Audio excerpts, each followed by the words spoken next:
Hello, creeps.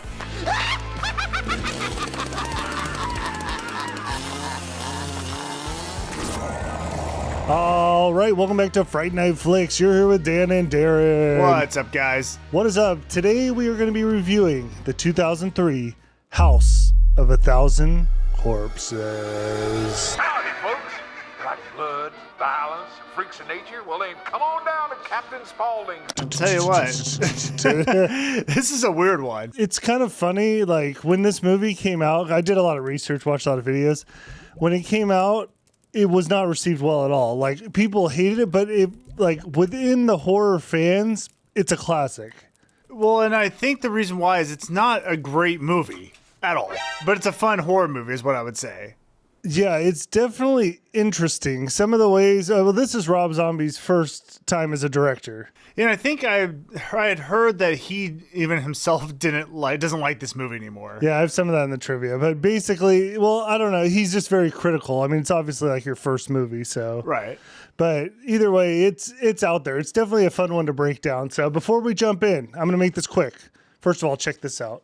It's cool, sure. Crystal Lake chillin'. If you guys are interested in the merch, check out FrightNightClothingCo.com. Or you can click the link on the store in YouTube. It'll be our stuff's up on there. It'll take you to the page. And if you're interested in becoming a member, or you want an extra bonus podcast, early access to episodes, you can go to check out our what is it called? After pod. Like today, we're going to be doing some House of Thousand Corpse trivia. Click that YouTube join button. Check out the membership level that fits you. We'd love to have you. And if you're broke, I get it. If you're broke, I totally get it. You don't have the extra money, no problem. If you could leave us a comment on Apple or Spotify, it would be greatly appreciated. So if you have no clue what this movie's about, and I'm going to be honest, I kind of didn't. I mean, I've seen it before, but it's been so long, I kind of forgot what it was. Dude, I legit think I own this movie, and I don't remember anything about it. Yeah, I feel like we talked about it like that. Wait, I mean, dude, this came out a long time ago. It was like 03 or 02 or something. I set it up here. I think it's 03 or 2 or 3. Anyways, let me give you the synopsis. Two young couples traveling across the backwoods of Texas, searching for urban legends of murder, end up as prisoners of a bizarre and sadistic backwater family of serial killers. So like I said before, this is written and directed by Rob Zombie. If you don't know Rob Zombie, he's a singer, songwriter, producer, director. This dude does like a ridiculous amount of things. So critics, Rotten Tomatoes, critics gave it a 21, audience a 65. Let's get to initial impressions. Man, you know what this movie felt like to me? Yeah, Texas Chainsaw Massacre. Well, that's one thing. Oh, for sure, dude. There's lots of things in this movie that are clear inspiration. They took inspiration from TCM. Yeah, well, Bill Moseley is Chop Top. Dude, right off the gate, Bill Moseley did a great job. I don't know what it is about him. He's just fun to watch in these movies. Yeah, and he's Otis if you don't know. Yeah, he plays the deranged. I mean, I would say he's probably the scariest of all the killers in the movie. He's definitely like the darkest. And I read too, he took inspiration, or like he's kind of based on some singer and mixed with Charlie Manson. Oh, okay. Which I definitely, like looking back on it now, it's like there's definitely like Manson vibes. Yeah, I mean, the funny thing for me is I just see so much Chop Top in him too. It's hard to like take that out of him. But it's interesting because I watched the next one, Devil's Rejects, and he changes his character a little as it goes, you know. But I don't remember that when I'm seeing it, but it's been so long. This movie felt like a amusement park ride, is what I would call this, because I don't feel like the movie itself is good. Like, there's not a whole lot of plot here. It's just bizarre situations that these two couples are being put into. And honestly, the whole time I'm watching the movie, I'm just like, what are they going to do next? And because this movie kind of takes some turns, especially when we get to Dr. Satan, it gets like, what are we doing? yeah, you're totally right. It's definitely like choppy a little bit as far as like the plot, and the way he even edits this movie is really interesting. Well, it's like that we'll be talking, and then I just put it in one of these cut scenes of where it's like just some weird, random, overexposed image with music underneath. Yeah, and well, I heard somebody say it's like kind of from his making music videos, like some of that bled over. Also, it's funny you said this is like a ride, because this did get turned into a ride. No, I think I believe, you correct me if I'm wrong, I thought Rob Zombie first made this ride called the House of a Thousand Corpses at Universal or something, and then they decided to make it into a movie. I thought that's what I heard. I think you're close. I think you're close. He was working on something like that. I don't know if I think that's what like spawned the idea of the movie. Mm-hmm. But yeah, this had a lot of like issues coming out. Like I guess it was a Universal that made the movie, but then they didn't want to release it. So there was a whole lot of like releasing it issues. They didn't like it after it screened. But what I like, it's like this is just like a passion project for Rob Zombie. He likes horror or loves horror or whatever. And he like made this crazy movie. Yeah, and it's entertaining. And I thought it was a fun movie. It wasn't a good movie, but it was entertaining to watch, that's all I care about. Yeah, it'll be interesting at the final rating where you end up, because I knew when I watched this, I'm like, I don't think Darren's gonna love this one. Like, it doesn't seem really like up your alley. Yeah, but I honestly, my initial impression, I liked it more than I thought I would. Yeah. Yeah, I mean, it's the characters for sure are interesting. That's one thing they got, like, they didn't miss on that. And even the kids that are in it, they're somewhat interesting, other than the girls are kind of like, you don't really get a lot of personality. But I honestly I couldn't even pick the girls out of a lineup. I don't remember them at all. There's, at the end, I couldn't tell which one was which. No, it was hard to see. But the guys, I mean, we have famous actors. We have Rainn Wilson. Yeah, Dwight. We have Dwight. And then the other guy, is that Chris? Schrute? Is that Chris Hardwick? Chris Hardwick? I think that's the other guy that's in this movie. Isn't that the Thor guy? No, that's Chris Hemsworth. This is like I forget what he used to do. Was he on E! Or something? I don't know. Whoever the other guy is, the one that plays Jerry, he's somebody. I find him very annoying too. All right, well, let's just jump into this because this is a lot to unpack. So right out the gate, we catch an ad for Captain Spaulding's Museum of Monsters and Madmen, fried chicken, and gasoline. I guess you could say this guy does it all.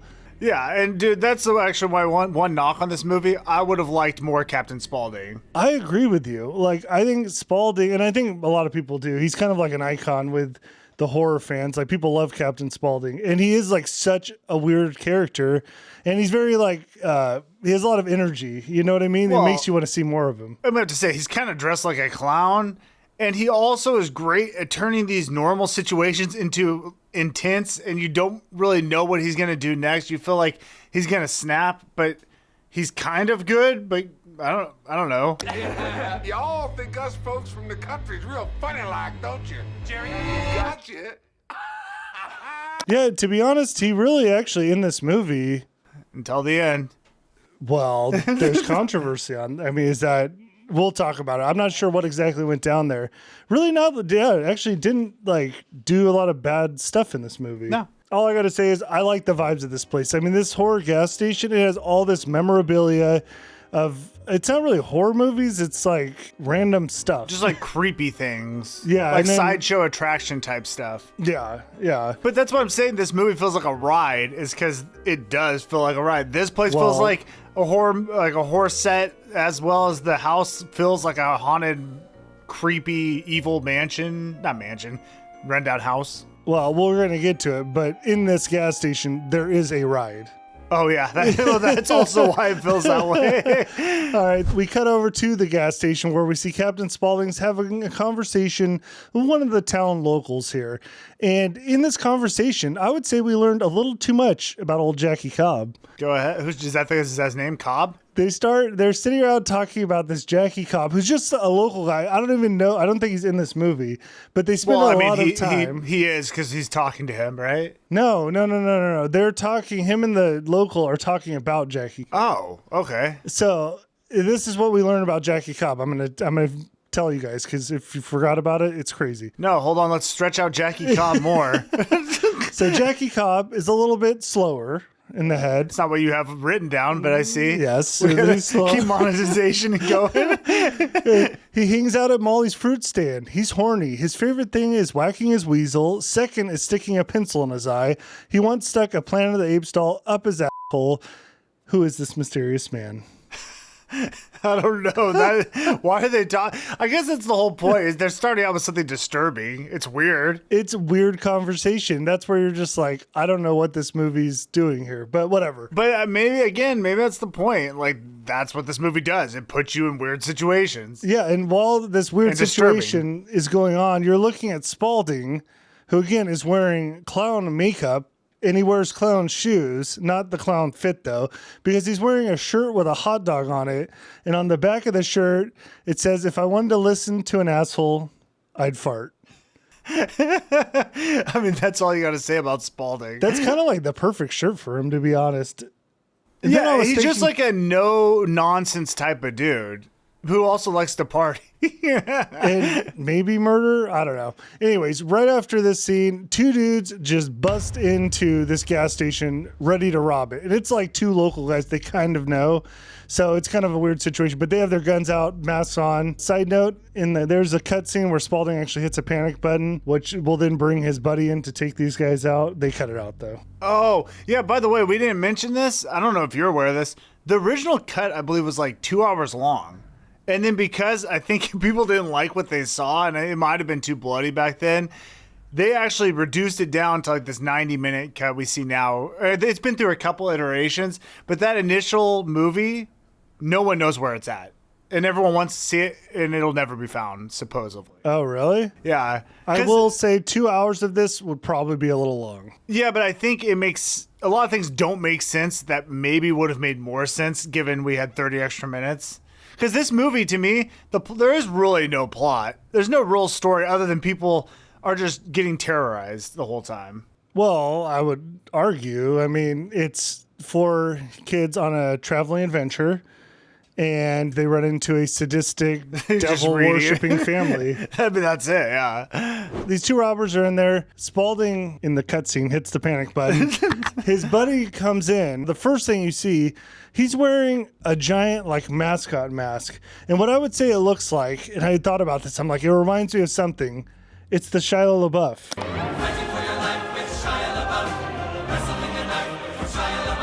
Really like nice production of like Shiloh Above. Oh yeah, it's a good song. And they're all wearing the giant heads. I don't remember that part, but I guess I'm gonna have to find it and show you guys. Look. Come on. Anyways, this dude comes in with a sledgehammer, hits one of the robbers in the head. Captain Spaulding shoots the other one. 2 dudes are dead right out the get-go. So off the bat, we have some violence. You see that Spalding is very comfortable using a weapon, and you're just like, okay, well, we're starting out intense here. Just want to say, totally justified. That's my thing, though. I'm like, he didn't do anything wrong. I mean, yeah, he didn't have to shoot them in the head, but it seemed, with the way the tension was growing with the music, that Spalding was going to get shot if he didn't shoot. Self-defense. I've got no problem with it here, Captain Spaulding. No problem. You! Then we cut to the Welcome to a House of 1,000 Corpses, and this is where we first see lots of our cutscenes, because we're getting naked, like it's like a gruesome images with hot girls. That's like kind of the Rob Zombie special. Like you're gonna see tits, okay, and you're gonna see gruesome images, like, and you're gonna have a lot of abrupt cutting.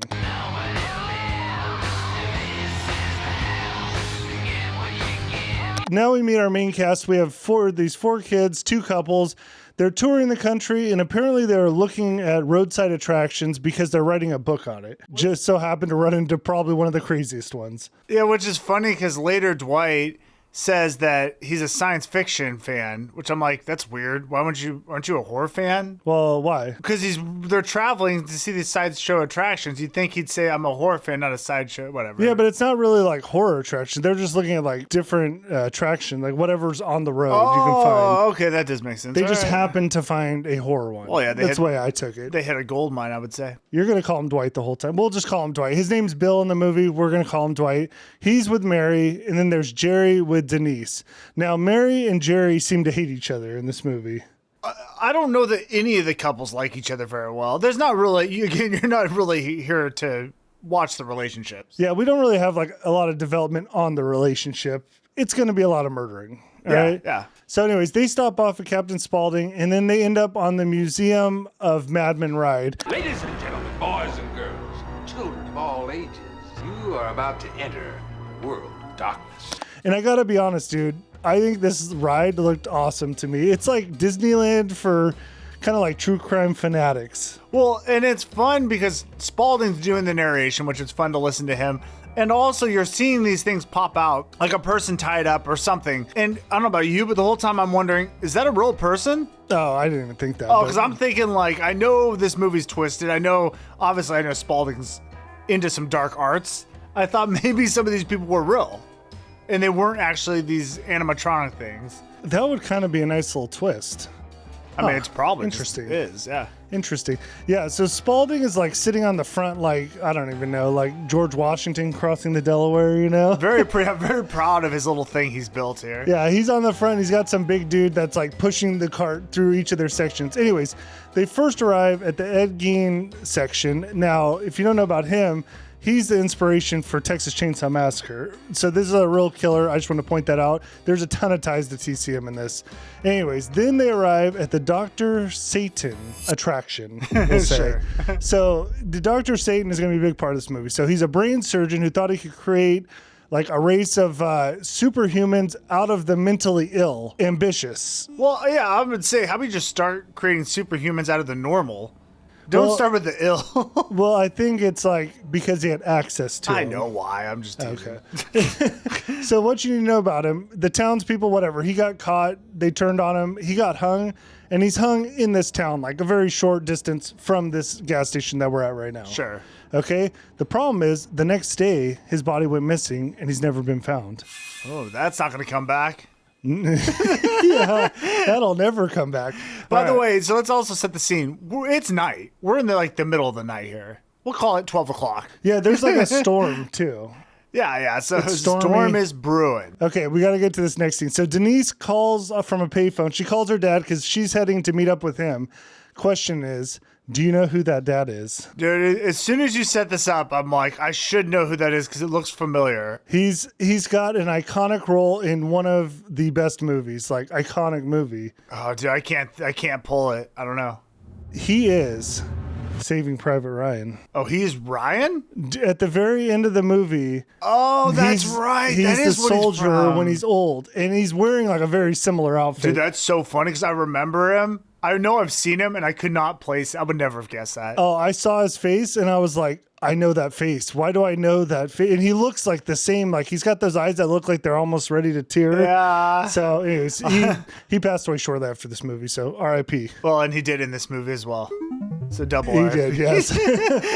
All right, so now back with the kids. Jerry's totally enamored with this whole Dr. Satan. Like, he wants to know more about him. He loved the ride. He's into all this stuff. So he presses Dr. Spaulding to get a map to find this location where he got hung. This gets the kids in the car, and they all leave to go find this tree. Which is crazy because, again, it's at nighttime. They don't know the area. They're going some backwoods route. Yeah, what could go wrong? Yeah, just a bad idea. So while on this drive, though, it starts out pretty good because they find a hitchhiker. I would say a very attractive hitchhiker. Maybe the most attractive hitchhiker picked up in a horror movie. Maybe. I don't know. I don't have the data in front of me to find that out. Is that Rob Zombie's wife? Yes. Oh, okay. Yeah, Yes. she's pretty cute. Yeah, and she goes by Baby in this movie, and yeah, she's like dressed up. I don't even know. It's like a weird over the top cowgirl attire. She's got the sexy cowgirl outfit, and what you're gonna know about Baby is she is crazy. She's like good energy, very sexually. It seems like all the women in this, well, at least the bad women, are very sexually active, which is, hey, more power to you. More power to you. Yeah, they're a little horned up. I get it, man. They've been stuck in the house with some weirdos.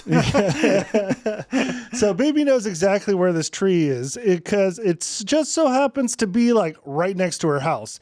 So she's like, hey, jump in the car with me. We'll go. I'll take you right to this tree. And they're on board. All right. And again, we're in the middle of nowhere, kind of up in the mountains, we'll say. Sure. Yeah. Now, this is where you start seeing, I'm not going to bring it up too much, but these cut scenes in between scenes, I got to be honest, I don't love it. Well, no, it's not good at all. It's like the cutscene, like I said, it's an overexposed image. Yeah, you'll see Baby, like the girl, making out with like a skull or something, and then it goes back to normal. It's like, you know what it is? It's just a disturbing image thrown in. Well, and it kind of takes you out of the scenes a little bit. Like, and so instead of like you're getting into the scene, you'll get kind of like jarred out of it with these cuts because it kind of shows you that it gives away that she's like a killer. It cuts to her and it's almost like her hype video. And it feels like I'm watching a ride. While they're driving, there just so happens to be a dude wearing a bearskin that's hiding out in the woods, shoots out one of their tires, and now they're stranded. But hold on. Luckily enough, Jerry made sure that the spare tire was filled with air. Unfortunately, he didn't put it in the car. I mean, yeah, that's stupid. And they also didn't realize that they got a tire shot out. Yes, yeah, that you're not supposed to know that. Yeah, because I was like, wouldn't they have heard the gun? But apparently not, so whatever. Well, I mean, when the tire pops, gun sound, similar. We just have to get them to the house. We all know what's going on. Yeah. All right, we cut to Bill Moseley, he plays Otis Driftwood. And he has now... They built this in a little story. Like there's a news report earlier. There's some missing cheerleaders. Well, he's with them in his room. And you can tell he's got this like preacher cultist vibe to him. An escapist from a conformist world destined to find happiness only in that which cannot be explained. And that's where you like see a little bit of those Manson vibes coming in. Well, yeah, and it's just kind of disturbing because you just see him talking at these cheerleaders. Like you said, he's got this monologue he's going through in his head. And you're like, what is this dude doing? And who is this guy? And it's just disturbing because he's just like, there's girls dead around him and he just seems to be at home. I don't know. Yeah, and while he's doing it, it's like they do that filter where all of a sudden everything's red and then it's not. Then it's red and then it's not. With the kids in the car, they got to get help. Baby's like, hey, let's just go to my house. Just so happens her brother's a tow truck driver. So that her and Bill travel to the house together. Now, when they arrive at the house, the first red flag is Baby shows him her wall of babies because she just so happened to cut up babies as a kid. And she apparently mounts them to the wall and they're still there. Now, I don't know about you. If I saw a wall of babies, maybe I wouldn't go in. Well, I'd be disturbed. And I think the whole scenario, though, where they took... we're calling Dwight away from the group. I just thought that whole thing, they're just in a terrible spot now. But especially when they separate him from the group, it's like, actually, I thought they were going to kill him right off the bat, but apparently they didn't because they all come there anyways. Yeah. Why'd they even separate them in the first place? Who knows? Now I'm thinking about it, there was no reason other to show that Baby's kind of putting it on with Dwight. She's trying to kind of like start a little relationship. Yeah, we'll get to that. Little note about this house that they're in. It was used in The Best Little Whorehouse in Texas. Probably a movie we should watch. No, that's not. Are you kidding? Oh, I'm like, isn't that a Dolly Parton movie or something? I don't even know. It's not a scary movie. So apparently this can be viewed on the Universal's tram ride. However, during film, Universal refused to stop the tram, which delayed filming of many of these scenes. Oh, I just went there earlier this year. Yeah. Did you see it? I don't know. If it's Maybe. still there.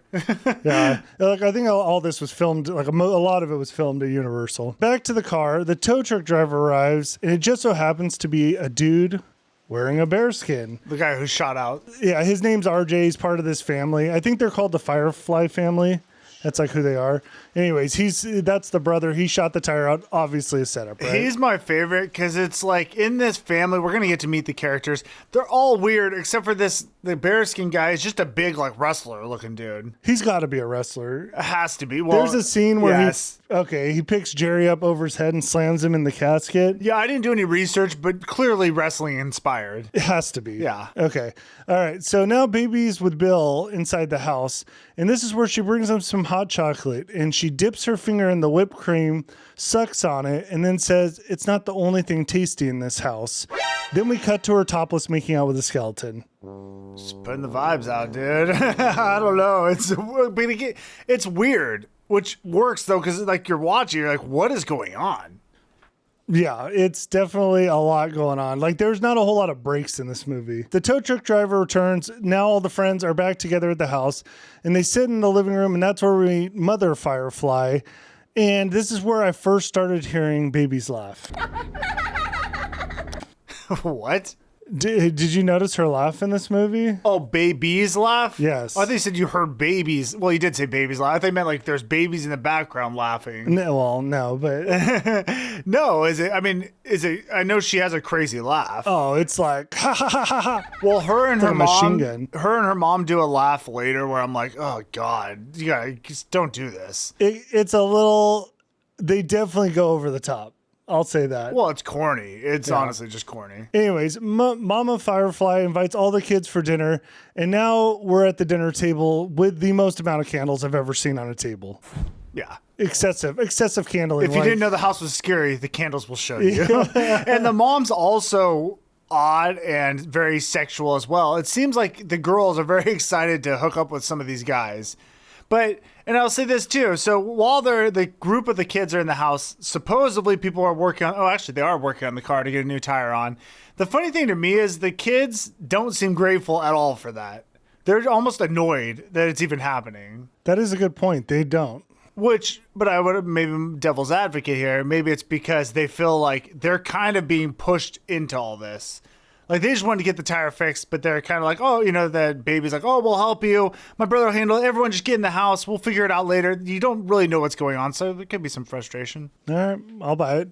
All right. So now at the table, we meet Tiny. And Tiny is like a giant dude who has like some development disabilities, like gigantism or something. Yeah. Well, it's good because the group's sitting at the table again. They got the candles, you got the haunted house vibe, but it is creepy. You're hearing things, and then all of a sudden you just see this giant thing come into the house, and you're just like, "What the heck is this?" Yeah, and he's like wearing a mask. It's just very, very bizarre. But it's good because I'm like, it's really creepy. And if you're wondering why he's wearing a mask, well, that's because I'm kind of confused on who Earl is. I think it was Mama Firefly's husband, but apparently he went devil on us. Never sounds good. Tried to burn down the house because it was possessed by spirits. Tiny got burned, so he wears a mask. He's shy, but he likes girls. A real lady killer. Does it sound like anybody else you know? Leatherface? It sounds very Leatherface. I know. I saw him with a mask, and I'm like, okay. I mean, I'm cool with them taking inspiration from Leatherface. And even this whole thing, I'm like, this feels so much like TCM. Just a different, like a more evil version of TCM, if that makes sense. Yeah, not as much of like the bones and like dirty house, more of like haunted scary, house like vibe. culty-ish. So now Grandpa comes to dinner. And when Grandpa comes, they all have to wear masks in order to eat dessert, which is just, again, it's just weird stuff going on here. Well, you have to remember, it's All Hallows Eve. Oh, it's the day before Halloween, so they're all celebrating. Apparently, this is what they do. They get, I don't know. They're celebrating Halloween is what they're doing. Okay. Otis ends up coming down to join him, and he's got a little present. Was that a fetus in a jar? I think it was. So two things. Otis comes down, which is Bill Moseley, and one, you see the respect the family has for him. You can tell, like, oh, like even they're kind of like, okay, oh, Otis came down, like, oh yeah, he came to visit, and yeah, the fetus in the jar. I'm like, I guess that's like their brother. I don't know what that is. I don't think it's really explained. Again, it's like a freak show. That's what this thing feels like. It's like you're watching a freak show. Yeah, I'd agree with that. So Jerry wants to know more about Dr. Satan, and this is where we get a crazy line. And I'm gonna read it to you, and I'm wondering if you know what this means. I can probably tell you I don't. Okay, so Otis says, "Boy, I bet you would stick your head in a fire if I told you could see hell. Meanwhile, you too stupid to realize you got a demon sticking out your ass, singing Holy Miss Molly, got me a live one." Yeah, I don't even know what that means. See, I like really spent. I spent a little bit of time thinking about it. Like, if you stick your head in a fire to see hell, so you're done, whatever. Like, he'll follow whatever he says. Meanwhile, you don't realize a demon's sticking out of your ass. So then I'm like, does that mean he stuck his head in his ass? Like, and then what's this Holy Miss Molly? I think it's a metaphor, Dan. I don't think it's literal here. I don't know. I don't know. I think it's, but that's the thing. He's crazy. I think that's what it doesn't really have to mean anything. I don't know. It sounded good. It sounded like it meant something. I don't know. Anyways, let's get to more crazy stuff. The clock rings and Grandpa stands up with a mouthful of mashed potatoes and announces it's showtime. It's showtime!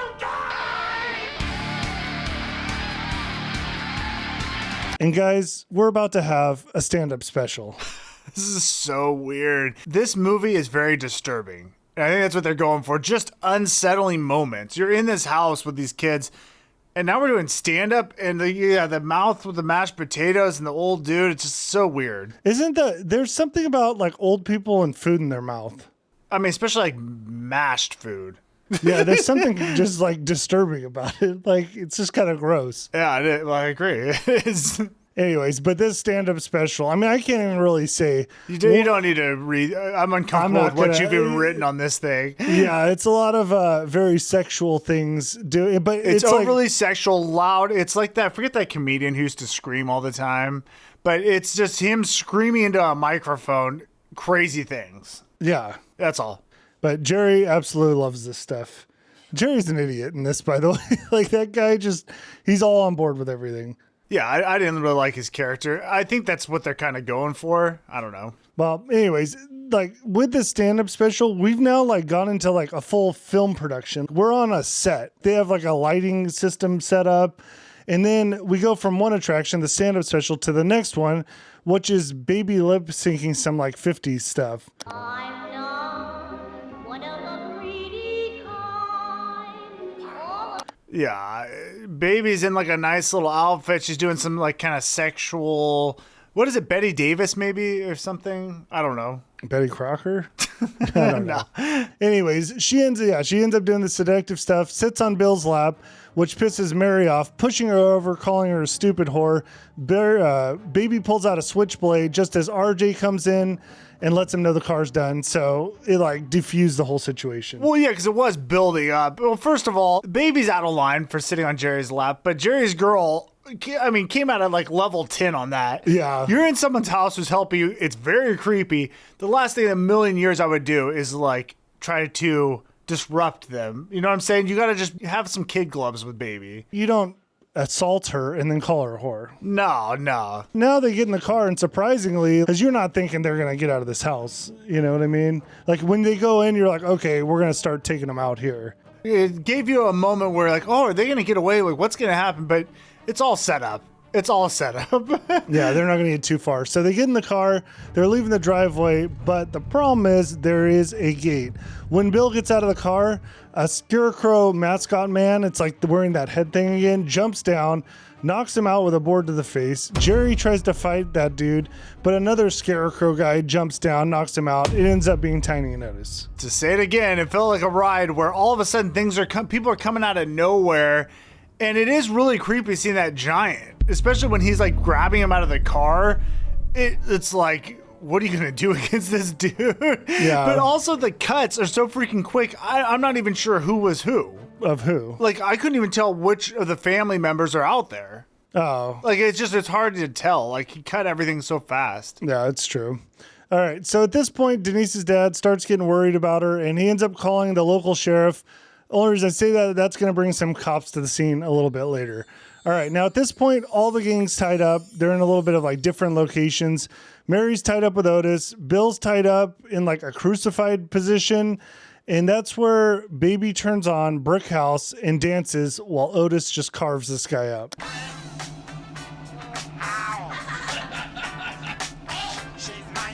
I like the... what do they call it? Juxtaposition, where you have the fun music and then you have something like evil you're watching. Yeah, and Bill's just slicing his face, and it's like, Bill is ever called Bill Mosley Bill?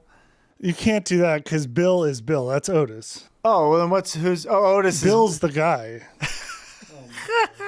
Yeah, so it's disturbing watching Otis just cut up his face, and you're just like, dude, what is gonna... I mean, we all know what's gonna happen, but... Well, he doesn't just cut up his face. He like cuts his arm off. Oh, God, I forgot about that. That was crazy. And then he takes his arm and like touches him with it. It's just, you're like, dude, you could tell Otis is just disturbed. Yeah, and from this point, it's only going to get more gruesome. Now Mary is with Otis in his room. So that was actually, they kind of did like a flashback-ish type thing. So Mary's asking to see Bill, and Otis is like, okay, I'll show you Bill. He's got this curtain, though, right in front of her. He pulls back the curtain to reveal Fishboy. I loved it. I thought this was really funny because you see that Otis is like, yeah, you know, I was having trouble with my creativity, but thank God that Bill came into my life and he really helped me. And you look at it's Dwight with a fish body. He's like cut him up and made him part fish. And he's pretty proud of it. And I thought he actually did a really good job. But it is like, oh my God, like what? That made me laugh a little. I was like, oh man, that's unique. It's a leap. Rob Zombie took a leap with this movie. But it's like, why a fish? I just think it's like he's creating his sideshow attractions that people might want to see. Because, isn't that a thing that people like you used to, I don't know if it's a thing anymore, but back in the day, you used to go to these little sideshow attractions or these freak shows and you'd see these crazy things like Fish Boy or something. Yeah. Yeah. I mean, it was a thing at one point. So I think that's probably what he's doing here. Okay. All right. So now the cops show up at Spalding's. Again, Spalding's isn't this house. That's the gas station. Looking for the kids. And when he shows them a pic of the girl, Spalding responds with he gives you a little insight on what he's into because he ain't into skinny chicks. He says the bigger the cushion, the sweeter the push it. It's hard to talk about Spalding without seeing and listening to the lines. He's just an interesting person to listen to. It's just so weird. It's like, why is he talking about this stuff? He's a sharer, maybe an oversharer. Yeah, and that's the thing, though. At this point, we don't know how he's even related to the family. No. So that's where we're at. I don't know if I ever really know how he's related to the family. I don't know either. I just know he's in the next movie, right? Yeah. Yeah. All right. Well, we end up seeing the two cops, and the only thing I want to say, one of them is the dude from Vice Principals. He's doing a bunch of stuff. That's Goggins with Goggins glasses. As an owner of Walton Goggins goggle glasses, I know how to make slick-looking goggle/glasses. Goggins glasses? You haven't heard that commercial? No. David Goggins? The dude, it's funny because even though it's a serious movie, he still has his little lines that are funny. Like you can see that like development of him, I think that guy's hilarious. He's a fun character. All right. So Denise now, again, she's captured. She goes into this acid dream of Dr. Satan, wakes up tied to a bed, dressed like a doll. But, okay. I'm glad you mentioned that because that was weird where she's almost seeing visions of Dr. Satan. And I'm like, what is this? Are we to think she's actually having visions? I don't know. Then I'm like, well, maybe this is all her manifestation. Like she got captured and is in brain surgery the whole time. I don't know. Anyways, so she's dressed like a doll. She's with Tiny. He sets her free. But as soon as she goes to leave, Otis catches her, throws her in the room where all of a sudden, like a pack of girls jump on her. Time is over. Okay, this is the first time we see this, and you're going to see it later as well. There's just random people that kind of come into the movie. Like, yeah, there's a cage full of random girls who attack her. Doesn't play out, never see them again. Don't know who those girls were. Why are they attacking her? I think we're to think they're hungry. They don't eat her. Yeah, and it's like, are those some of the cheerleaders? I don't know who they were. Anyways, then we cut to a random image of a plane. They just show like a scene of a plane going, like flying. I thought that was very impactful. So now the cops are still doing their investigation. They find the kid's busted up car.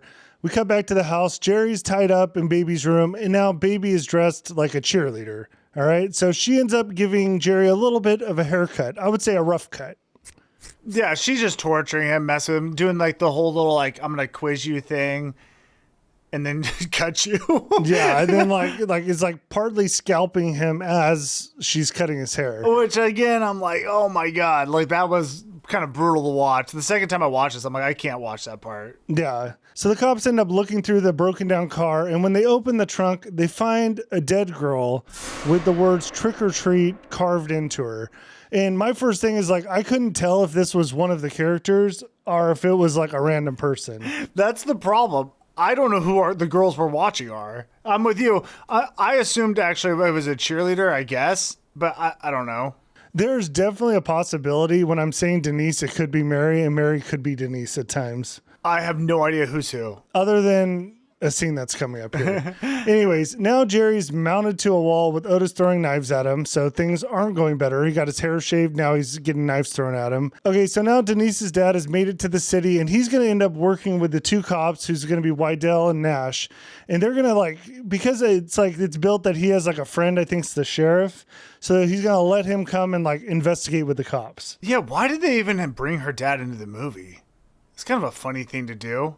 That is really interesting. We didn't need him there at all. He doesn't last long, so I don't know. Anyways, we cut to a crazy dude. There's so many weird scenes. There's this crazy, it's like an infomercial almost, of a dude with a shotgun talking to the camera saying like, "This is hell." You're in hell. This is hell.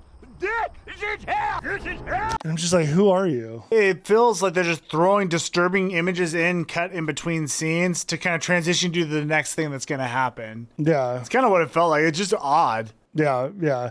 So the cops end up arriving to the house and then they split up. All right. So Nash and the dad go to like the back of the house. Wydell goes to the front where he gets invited into the house by Mama Firefly. All right. So he's in the house. Meanwhile, Nash and the dad go explore, and that's where they find a gruesome scene of just girls massacred and topless. Yeah. And they rightfully so are pretty shocked by what they're seeing. And I did like this though, because then they change the music up and then it becomes chaos.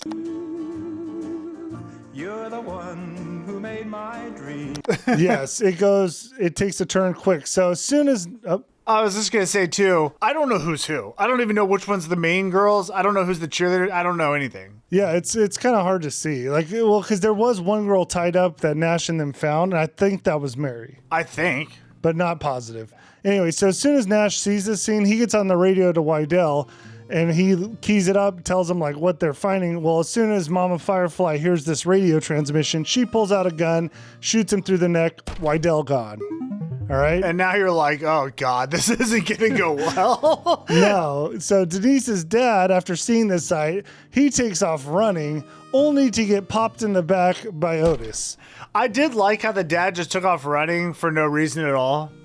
Yeah, he just ran. He just saw the girls tied up and said, forget it, I'm out. You know what? You got to know your role. He knew he's not a fighter, he's a flighter. So, okay, we're going to get into a scene. I have a philosophical question for you coming up. So, As the dad's running, he takes those couple bullets, and then he has a flashback to him at like Christmas, and I don't know, it's like a girl, a dog. It could be Denise. I have no idea. I think that was his family. Yeah. And then so like it's his like last moments before he dies. Question: if you are in your last moments of life and you picture your family, are you in that picture in your mind? I don't think so. I don't think so either. I don't think when you visualize your family, you're like you're in it with them. That is a great point. You're right, because in his image, it's him with his family. If you were thinking back, you would be looking through your own eyes, not at yourself. Right. Yeah. I just thought I saw that and I was like, would you actually think of yourself in it? I don't even know what I look like, really. I have an idea, but like, similar. Not from like if there's a camera on me. All right. So he's gone. Otis then gets Nash at gunpoint. All right. And now this scene, there's not like, it's just like an old country song playing this whole time. It gets really like weird, And there's a lot of tension. It's a tension builder where Otis has the gun to this guy's head and you're like, oh, is he going to pull it? Well, you're not really thinking that because you know he's going to pull it. So you're just kind of waiting. When is he going to pull it? Yeah, like it's the longest anticipated kill ever because he's got a gun to his head, like standing in front of him. You know he's going to kill him. And he's got Nash on his knees. But this thing drags on. So they have the shot and then they slowly zoom out. Do you know how long this thing took? This, like, you're sitting watching him with a gun to his head as the camera pans. Well, I see right here. And it felt 38 seconds. I timed it. 38 seconds of that camera panning. And you're just waiting and waiting. I didn't mind it. Well, it was okay. It felt like your final protagonist getting killed. Like, it felt like a big scene when it shouldn't have been that big. But whatever. It was okay. All right. Yeah, so anyways, they all got massacred. We cut over to Baby, who just happens to be going to the liquor store, and it's called the Red Hot Liquor. Dude, this movie is so over the top. It's a lot. Why are they even buying alcohol? I don't even know if I saw him drink. I don't remember it, but who knows? Anyways, it's her and RJ. And during this whole scene, there's like cuts of like naked prostitutes. And I'm like, what? I don't understand what's going on. But apparently, I don't know. The only thing I could think of, because in this gas station, they also have like X-rated videos. So is that like what the guy at the store, was that on TV that he was watching that? And that's why they're kind of cutting to it? I just thought this was like a liquor store / sexual store. I think it kind of was. It's just like some of the cuts and stuff are so weird. Yeah, you're just wondering, like, why are we here? I don't know. I don't know. You got like a group of people at the house. Why? I guess if you want to party. Whatever. Sure. All right. So at this point, the friends that are left are all wearing bunny suits. And they're like in the living room area, and we have like a little ceremony-ish thing starting. Question: how many girls are we? Are both girls still alive? I think they Yeah, are. so we have Mary, Denise, and Jerry still alive. The only one that's dead really is Rainn Wilson. Okay, Dwight. We're in this living room. Grandpa's now dressed in like a safari or samurai. I think it's a samurai outfit. And RJ's standing there. She's a big meathead chanting, "Baby's being baby." Then Otis comes down the stairs with a mask. Otis is ready to put on a performance here. Yes, and it's not a normal mask. This is Denise's dad's face mask. Which I like, but also I'm like, okay, dude, come on. This is TCM. It's This so is TCM. dude. It's so TCM with a little twist on it. Okay, so as he comes down the stairs, though, we start a chant. And this is where, again, it's just like we're getting out there. So Otis says, "I'm the one who drinks the devil's brandy." And then Baby and Mama Firefly, they start their chant. "Who's your daddy?" I'm the one who brings the devil's brandy. Who's your daddy? Who's your daddy? It's like the most annoying like tone ever, you know? And No, then- it's just so weird, which I like. I like things that are weird and kind of off-putting, but this is like, honestly, a little corny. Can we say a little corny? It's a little much. I would say it's a little much because it like keeps going. Then he goes, "I'm the one who beats you when you're bad," and they seriously say it like, "Who's your daddy?" I know, You know, I like know. it's just it's a little much. It's a little much. But anyways, he goes to Denise. All right, now Denise, she's been through a lot. She actually kind of thinks it is her dad. That's what that's what I was gonna say. Denise played this as if her dad was walking down the stairs saying these things. She's been through a lot. Yeah, but that's crazy to think that that might be her father. I have to be honest, it's a pretty good mask. I mean, it looks good, but it's talking not like her father. Well- nor does it look like her father. Hey, it's cleared up because he goes in for a tongue kiss on her. And I think that's where she realizes that's probably not her dad. Well, yeah, and then when he pulled back and then the mask, it was clear. Well, when he pulled back, he revealed this ain't just a face mask. He took some of the chest. He got a little chest plate on him. A little chest mask, which is interesting. It was a good move. It's a disturbing, kind of a fun scene, I'd say. It's corny, but I did kind of like the whole stupid thing. Yeah. So Who's your daddy? Who's your daddy? Okay, Otis then tells Jerry he's going to let him meet Dr. Satan. And this is where I think he delivers the best line in the movie. Otis stands in front of him and says, "It's all true. The boogeyman is real, and you found him." I was shocked. I was like, oh, it is? Like, we're going to see a Dr. Satan? Because I thought the twist or something was going to be like, he's Dr. Satan. yeah. Because he seems evil. But when he said that, I'm like, oh, God, where are we going from here? And we take a little ride now. Because this movie changes. In the like research I found about this, they actually The study. yeah, they actually like ended the movie and they had to go back and they gave them more money to actually film an ending. It's like they didn't make an ending to the movie. I had heard there was a version that didn't even have Dr. Satan. So Yeah. that's weird. Okay, so now the family takes the remainders out and they're walking through like an open field, and there happens to be a casket, all right? So they're I'm just gonna say they're gonna put them in a casket and like drop them into this pit. It gets weird. Before they do though, Mama Firefly lays one on Jerry as a last little kiss. She's horned up. Yeah, dude, she's just trying to get hers real quick. Yeah, and this is where we see RJ pick Jerry up and do like a power slam on this guy. Which was so stupid. I'm like, why did they do that? Because I'm like, why did he just pick him up and throw him in like that? It was just weird. It shows power. It looked cool. I'm like, oh, that's cool. But at the same time, like, that's clearly a wrestler doing this move. So Yeah. So Mary, sensing her fate here, decides she's going to take off running. So she sprints out of there. Baby chases her down. And then we get, like, while they're chasing, we get cuts of Otis saying, "Run, rabbit, run." Like weird cut scenes where he's, like, talking to the scene. it's but like he's hyping the scene up while the scene's going. maybe that's, like, the cultish thing they're trying to play into. Like, he's, like, the looming figure over this whole thing. Sure. I'm trying to give him credit. You know what I mean? I'm trying. Dude, this movie's all over the place. It's insane. So It's insane. Baby catches her, stabs her in the chest, kills her. Out. And then Baby has some more lines. She starts doing like this kid's, what are they called? Fable? Tells? Anyways, she goes, shoo, shoo, said the maiden, and then does that laugh. Ha ha ha. Come, maiden, said the rabbit, sit on my tail and go with me to my rabbit hut. Like, what the F does that mean? I don't have any idea. Why would you sit on a tail and go to a hut? Like, does a rabbit carry a person? Whatever, it doesn't matter. Yeah, rabbit's too small to carry. Yeah, and sit on a rabbit's tail. Anyways, now Denise and Jerry, last one's left, all right? Could be Mary for all I know. No clue. So they get lowered in this casket into a pit of mud water, and while they're getting lowered, they drop a lantern in that has a tape recorder on it that's playing this like demonic chant type thing. Yeah, so it feels like a sacrifice right now. And you're like, okay, there's going to be some monster down here or something, right? Yeah, they're going to this weird pit. By the way, the voice on that is Aleister Crowley. I don't know anything about this guy, but I started researching him. Freaking weird dude. Yeah, wasn't there a song about him or something? There's like, I started watching a YouTube video, but I was like, holy cow, there's a lot to learn about this dude. He's out there. All right. Anyways, so that's the voice I think they used for it. Anyways, I mean, he's dead. That was like a long time ago. Anyways, the mud monsters. So as they get lowered down in this casket with this like demonic voice playing, that's where the mud monsters come alive.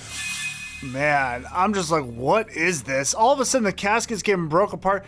You have these things coming out of the mud. Mud monsters is a great way to describe them. Just start ripping apart the casket, and they take the dude. Jerry. Was his name Jerry? Yeah, at first I thought they like tore him apart, but they just take him, and then they leave Denise in the casket. And So they're like, what I felt like, they're the Doctor's minions. Why he has these mud monster minions, I don't know. yeah, we're going to see looks cool. there's a whole tunnel system down here and a whole nother economy, one might say. So now Denise is left there alone. She escapes and goes into a tunnel, which it just kind of like, it was weird because they seem to be dropped into a hole of mud, but then somehow now she's in a tunnel. Like, Yeah. I didn't see where that went. I never saw a tunnel. I don't know why mud monsters are taking one of them, not the other. I don't know why there's mud monsters at all. Why would they let her just roam? None of it really makes sense, but... Yeah. So anyway, she immediately runs into these two dudes in the tunnel who, that's where you start seeing these are like psych patient type people. And they just rip her bunny suit off and then leave her. Yeah. So that was kind of weird. Anyways, back with the family, they're going to be doing a ceremony during this whole thing where they take Mary's body. They have all these crosses. They're like in a graveyard. And they're going to light it on fire, creating some type of like demonic symbol or something. I think Rob just thought we need the family above to be doing something while this is going on. So we'll just start a fire. Yeah, it's almost like they're praising Dr. Satan, but whatever. Anyways, I don't know. It's a celebration of Halloween, sure. Yeah, Denise ends up walking through a hall of skeletons, which leads to a bone room, then to the TV lounge for Dr. Satan's patients.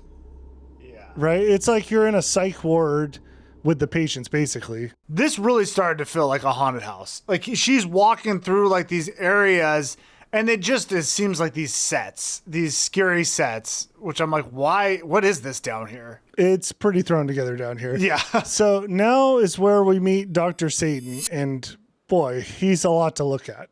Like, he looks like, I don't even know how to describe him. He kind of sounded like a dude from BioShock, like a demonic BioShock voice, but he looked like he was from Mad Max. Well, yeah, he's all mechanical. He's got like this contraption on him. I don't think he can really move very far.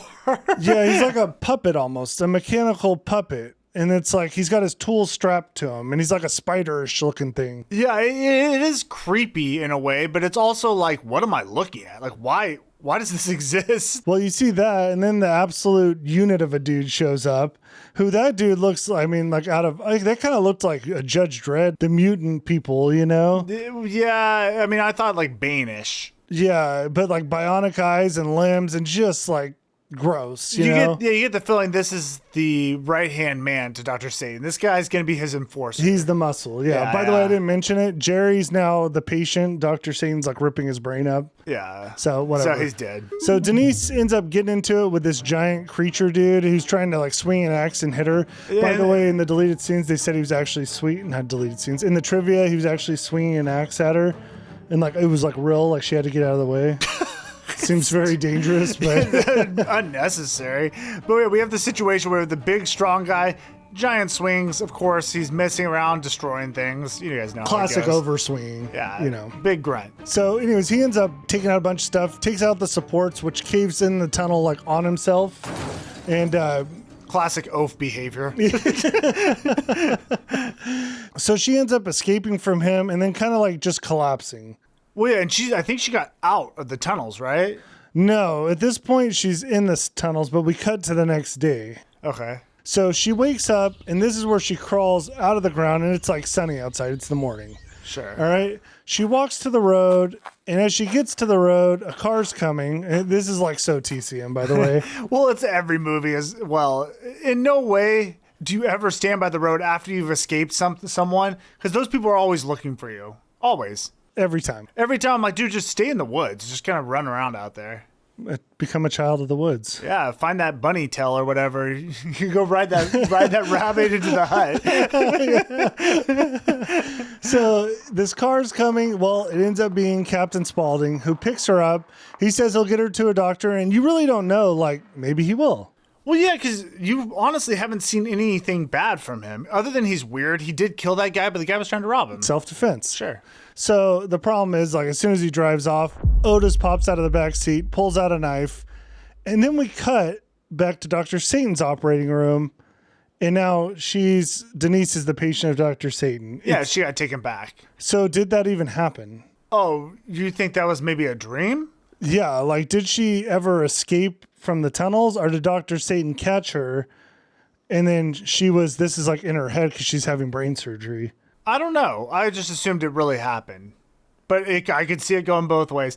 I thought it was good. I assumed she got out because I thought that was good, like seeing a taste of freedom, and then just the horror of her being put back in that scenario with Dr. Satan. You know what I do like about this? We're getting our final Are we rating done? stuff. Are we done? Yeah, that's the end of the movie. So, yeah. Don't worry, I put it in. The good thing I like about these Rob Zombie movies is that you're like almost on the killer's side a little. Like the killers are kind of the characters, the main characters. Well, yeah, but we don't know anything about the victims, and I'm cool with it. Like, I got enough taste out of them. I was really just interested in, like, what is this family going to do? Who's going to pop out next? What freak show is coming out of the woodwork? You know what I'm saying? Yeah, I got to be honest. I wasn't like, oh, I hope they escape. It's more like, I wonder how they're going to die. Yeah, yeah. And, dude, I'll tell you what. The one thing this movie is effective at, surprise. Like, I was surprised at every turn. I didn't know what the heck was going on. You can't really project the future of this movie. Like, it's not really following a linear plan here. No. And that ending was like a different movie almost. Yeah, like there is a Dr. Satan who operates down underground. And he has, I mean, he's got his own little deal. He's got his own, like, crew down there. Where's the 1,000 corpses? I don't know. I didn't see many. Not nearly 1,000, or why it's called the 1,000 corpses. I mean, there probably are a lot of corpses there, for sure. 1,000 though? Whatever. Let's get our final rating. I'll start. Okay. Yeah, this movie's not good. It's all over the place. I think Rob Zombie's, I don't know if it's the directing or the editing, but it is weird. However, it all kind of works in this odd way. To me, it just feels like a movie for a horror fan. That's what it is. It's not good, but I enjoyed watching it. I liked it the second time as well. I liked it a lot more than I even thought. And to me, like, that's what it's about. Did I have fun watching the movie? I did. I'm going to hit this with like a 7.1. I think you nailed it, dude. When you say, I don't even like you saying it's not good, because it's so different. Like, it is good for us. Like, I liked it, but I totally, as far as like, yeah, a classical film analysis or something, yeah, it probably isn't the top. If you read this script, you would be like, what the F is this? Yeah. This is horrible. Yeah, you're right. I mean, it just nailed something, luckily. Otherwise, it could be terrible. Dude, it is teetering that line. Like, they did a classic plot, right? The friends come to a mysterious town in Texas. It's very TCM, like we've said it. Is it Texas? It is. Oh, okay. Oh, God. Yeah, we have a deformed creature, but the creature, Tiny, didn't really have a big part of this movie. But I liked his character too, because he's not really that bad. It just seems kind of like just hanging out. Again, like Leatherface, you know what I mean? Misunderstood. And I gotta say, I just said it before, but I do love Bill Moseley. He's just so much fun in this movie. He does a great job. Yeah, and even Rob Zombie's, I think it was his girlfriend at the time, but his wife, she's way over the top, but it kind of like works for this movie because it's kind of crazy. Yeah, I liked him. I liked all the characters. I mean, even the grandpa who was weird. I didn't like the character, but it worked because it was so disturbing. I'm like, this is freaking odd. Like, I can't stand this dude. The only thing I could do without is so many of those cuts, like those quick cutting, weird transitions. Like, but that also adds to just like, what is this thing? Yeah, it's just all like off-putting, disturbing, weird. Yeah. Either way, I mean, yeah, if you're not a horror fan, you're going to not like this movie. Let's just be real. You ain't going to like it. But for us, it's good. Being how unique it is and how hard it was to get going, I'm going to be generous. I'm going to give it an 8-1. Oh, man. That's high. It's high, but I'd watch it again. Like, it's so weird. And like you said, the one thing, too, I could have had a lot more Captain Spaulding. I'm not even sure if he was supposed to be bad or not in this movie. Well, I think he just runs a horror shop. That's like part of the fun. Yeah. Anyways, let's jump to a little bit of trivia. We've probably hit a lot of this already, but I'm going to read it anyways. In 2014, Rob Zombie acknowledged the movie's cult following, but admitted that he himself is not fond of it. Zombie called the film a mess, and he said, "All I see is a flaw upon flaw upon flaw." And I think that, again, when it first came out, it was a mess. But it had the cult following that picked up and like started to like it more. That's one of the things and weird thing about humanity is even about us here. Can't even explain why it's good, but I think it's good because it is a mess. You know, part of that is why I kind of like it. It's just all over the place. It's like right up our alley of like crazy movies that we like. It doesn't even make sense, but it's fun. I don't know. So Tobe Hooper, that's who directed Texas Chainsaw Massacre. Him and Zombie were friends, I guess. So he ended up offering a role to Sherry Moon Zombie to play a role in his film, The Toolbox Murders. Don't know what that is, but okay. Anyways, the interesting part to me is she didn't even want to be a full-time actress. She only did this because it was like Rob was her boyfriend. Oh, that's funny. Yeah, so she did that, but I guess she was only in like one other thing, you know? Oh, yeah. Well, for being one of her only movies, I thought she played it good. Yeah, I give her props for it. Just tone down the laughing. I don't know, though. I would say yes. If I first watched this movie, I'd be like, okay, that laughing's way over the top. But it's kind of her thing. Dude, it's so funny how your perception's different, too. Because we know about this, I know it has a cult following. I knew kind of going into it was going to be weird. I have a different perception. I wonder what I would have thought if I went to a movie theater and watched this, not knowing. We could have easily gone the Sinners route and roasted. Oh, yeah. Oh, yeah.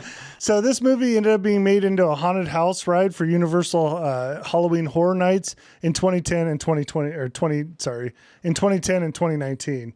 The interesting thing is Universal didn't want to like produce this movie. Yeah, I know it's odd, but I think I know why. Yeah. Otis and Baby's bizarre rants during the home movie segments are inspired by the Charlie Manson family's supposed home movies. I want to say horror movies right well, there. Why did you call him Charlie? It's Charles. Charles Manson. Well, it's Charlie Manson. Oh, okay. I don't even know. Whatever. Anyways, but you can see a lot of like Manson stuff in this. Sure. The film script was constantly changing, leading to an entirely different ending at one point. Originally, Grandpa Hugo was going to be revealed as the Mad Doctor. So... Oh, that's weird. Yeah, they switched the whole thing. I mean, probably a good idea. I didn't see how the grandpa with that character was going to be scary like that. I don't know. I don't know how they would have pulled that off. I don't know. Whatever. That was a fun one, though. For our members, we'll see you here in a second on the Afterpod. If you guys want to, you could become a member and hang out with us, too. We'd love to see you there. We're going to be doing some mirror talk, and we're going to do the House of 1,000 Corpses quiz. So, anyways, we appreciate all you guys. Thank you all who watch these videos. We love doing it. We love having you with us. Yeah, thanks for hanging out, guys. See ya. Bye.